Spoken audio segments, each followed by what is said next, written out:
Hello everyone, welcome to IGNOU student zone. आज के इस वीडियो में हम बात करने वाले फिक्स्ड एक्सचेंज रेट के बारे में कि आखिर फिक्स्ड एक्सचेंज रेट होता क्या है।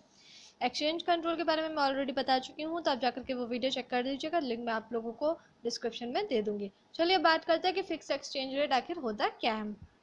A fixed exchange rate is an exchange rate that does not fluctuate or that changes within a predetermined rate or at infrequent intervals।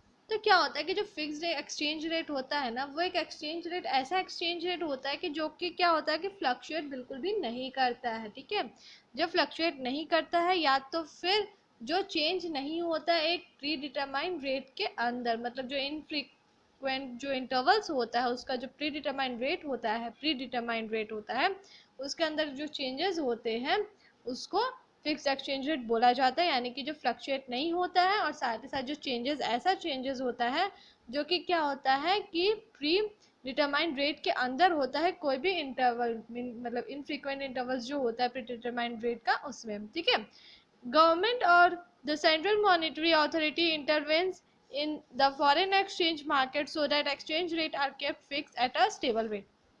तो जो गवर्नमेंट का होता है, गवर्नमेंट जो है या तो फिर जो सेंट्रल मॉनेटरी अथॉरिटी होता है, वो क्या करता है कि जो फॉरेन एक्सचेंज मार्केट होता है उसको इंटरवेंस करता है ताकि जो एक्सचेंज रेट होता है उसको फिक्स रखा जा सके, एक स्टेबल रेट पे रखा जा सके। ठीक है, सपोज कीजिए कि 10 रुपीज़ है कोई भी चीज़ का प्राइस। ठीक है, तो क्या करेगा यहाँ पे गवर्नमेंट या जो सेंट्रल अथॉरिटी होता है ना, जो सेंट्रल मॉनेटरी अथॉरिटी होता है, वो क्या करेगा कि जो फॉरेन एक्सचेंज का जो सपोज कीजिए इंडियन करेंसी में रेट बता रही हूँ, तो फॉरेन करेंसी में जो इसका रेट हो जाता है जो क्या करेगा वो उसको फिक्स रखेगा, उसको स्टेबल रेट पे रखेगा, उसको किसी भी तरह का चेंजेस नहीं किया जाएगा। वो 10 रुपीज़ है तो उसका प्राइस क्या रहेगा, 10 रुपीज़ ही रहेगा हमेशा। ठीक है, उसको यहाँ पे किसी भी तरह का चेंजेस नहीं किया जाता है।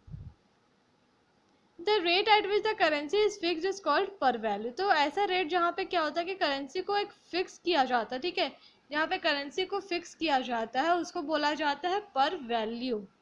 यहाँ पे देखिए पर वैल्यू। ठीक है, this par value is allowed to move in a narrow range of band of ±%। तो ये जो पर वैल्यू होता है ना, वो क्या करता है, मूव करता है एक नैरो रेंज में मूव करता है, या तो किसी तरह का बैंड बोल सकते हैं जो कि ±% होता है। एक्चुअली में प्लस माइनस ऐसे होता है यहाँ पे, पर यहाँ पे सही से हो नहीं पाया तो इसीलिए प्लस माइनस ऐसे होता है। आप लोग गलत फहमी में मत रहिएगा, प्रॉब्लम ना हो आपको। ये प्लस माइनस यहाँ पे ऐसे होता है। ठीक है, जो बैंड का होता है, जो नैरो रेंज में होता है, जो मूवमेंट होता है उसमें। ठीक है, if the sum of current account and capital account is negative, there occurs an excess supply of domestic currency in the world market।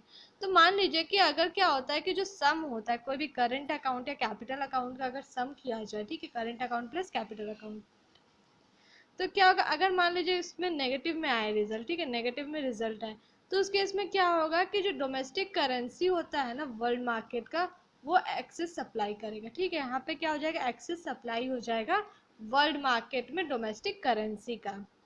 ठीक है, the government then intervenes using official foreign exchange reserve to purchase domestic currency. तो क्या होगा कि जो government होता है ना, वो क्या करेगा, इंटरवेंस करेगा कोई भी ऑफिशियल फॉरेन एक्सचेंज रिजर्व को, ठीक है, ताकि वो परचेज कर सके डोमेस्टिक करेंसी को।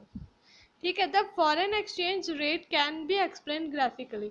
तो जो फॉरेन एक्सचेंज रेट है ना उसको ग्राफिकली भी एक्सप्लेन किया जा सकता है। तो उसके लिए क्या करते हैं, let us suppose that India's demand for US good rises. तो सपोज कीजिए कि जो इंडिया का डिमांड होता है यूएस गुड पे वो राइज कर रहा है, यानी कि इंक्रीज कर रहा है। ठीक है, दिस इंक्रीज डिमांड और for import causes an increase in the supply of domestic currency. तो यहाँ पे देखिए इम्पोर्ट अगर मतलब डिमांड अगर इंक्रीज कर रहा है, ठीक है, तो क्या होगा कि जो इम्पोर्ट है उसका क्या करेगा, वो सप्लाई को भी इंक्रीज करेगा। इससे क्या होगा, इम्पोर्ट का जो सप्लाई होगा वो भी इंक्रीज होगा डोमेस्टिक करेंसी में। याद रखिएगा, डोमेस्टिक करेंसी यानी कि रुपीज़ में क्या करेगा, वो इंक्रीज होगा। यहाँ पे ये रहा, in the exchange market to obtain US dollar. तो क्या करेगा, मार्केट में इन डोमेस्टिक करेंसी यानी कि रुपीज़ जो है उसका जो सप्लाई है वो बढ़ेगा, और कहाँ पे बढ़ेगा, एक्सचेंज मार्केट में बढ़ेगा, ताकि वो क्या करे सके, यूएस डॉलर को ऑब्टेन कर सके। लेट डबल डी यानी कि D D and S S be the demand and supply curve of dollars. ठीक है, तो सपोज कीजिए कि डी डी और एस एस जो होता है वो डिमांड और सप्लाई कर्व है डॉलर को लेकर के। ठीक है, these two curves interact at point A and the corresponding exchange rate is ₹40 is equal to $1। तो सपोज कीजिए कि जो दोनों कर्व्स होते हैं ना वो इंटरेक्ट कर रहे हैं पॉइंट ए पे, और जो कॉरेस्पॉन्डिंग एक्सचेंज रेट है वो है ₹40 is equal to $1. Consequently, the supply curve shifts to S1 and cuts the demand curve DD at point B. तो क्या होगा कि जो सप्लाई कर्व जो है वो शिफ्ट करेगा S1 से, ठीक है, और कट करेगा डिमांड कर्व को पॉइंट बी पे। तो यहाँ पे देखिए डायग्राम में यहाँ पे बनाया हुआ है, ठीक है, यहाँ पे डिमांड कर्व क्या हो रहा है, इंटरेक्ट हो रहा है। Okay, this means a fall in the exchange rate. तो इसमें क्या होगा कि जो एक्सचेंज रेट है इसमें फॉल होने लगेगा, जो एक्सचेंज रेट होता है वो फॉल करने लगेगा।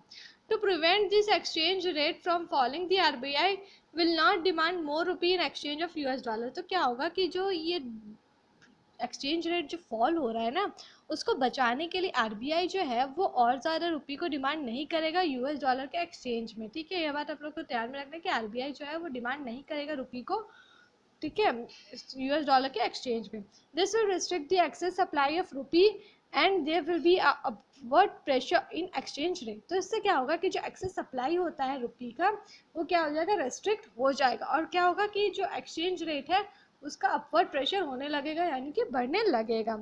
Demand curve will now shift to D1 तो जैसे यहाँ पे देखिए D1 का जो लाइन दिया हुआ है वहाँ पे डिमांड कर्व जो है ये वाला से ये वाला में पहुंच जाएगा, पहले ये था अब ये वाला हो गया, ठीक है। The end result is the restoration of the old exchange rate at point C.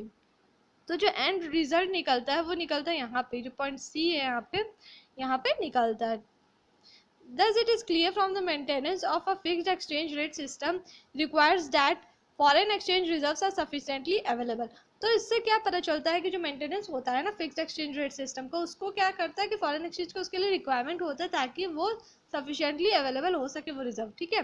Whenever a country experiences inadequate foreign currency reserves, it won't be able to purchase domestic currency in sufficient quantities.